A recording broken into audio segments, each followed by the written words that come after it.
定会でございます。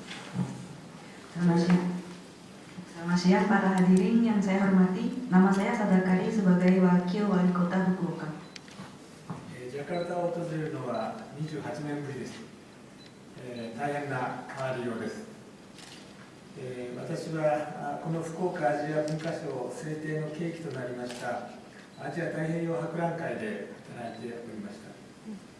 展示責任者として北吉島に行きまして、ブギスの帆船ピンシを作ってもらい、トラジャの大きな米蔵については6人の村人に福岡に来てもらい、寒い中で素晴らしい布を制作してもらいました。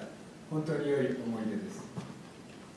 Kunjungan saya ke Jakarta sebelumnya adalah 28 tahun yang lalu. Saya kaget dengan perubahan yang sangat pesat dan drastis sejak saat itu.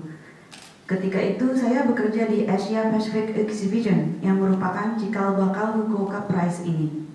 Saya ke Sulawesi ketika itu sebagai penanggung jawab pameran dan menyaksikan pembuatan kapal pinisi oleh orang-orang Bugis.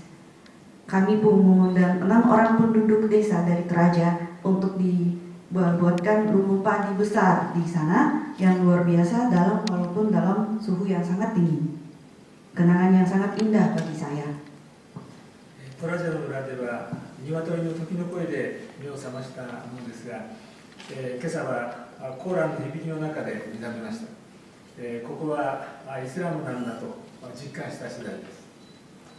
Ketika itu di desa Toraja saya dibangunkan oleh suara ayam berkokok, tetapi kali ini saya dibangunkan oleh kumandangan azan subuh.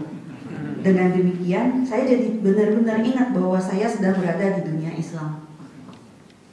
さて、本日はお忙しい中にもかかわりませず、ご来賓、報道関係の方々をはじめ、多くの皆様にご出席を賜り、厚くお礼を申し上げます。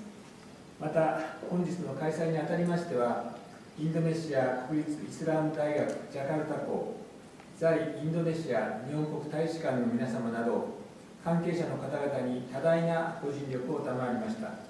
この場をお借りして厚くお礼申し上げます。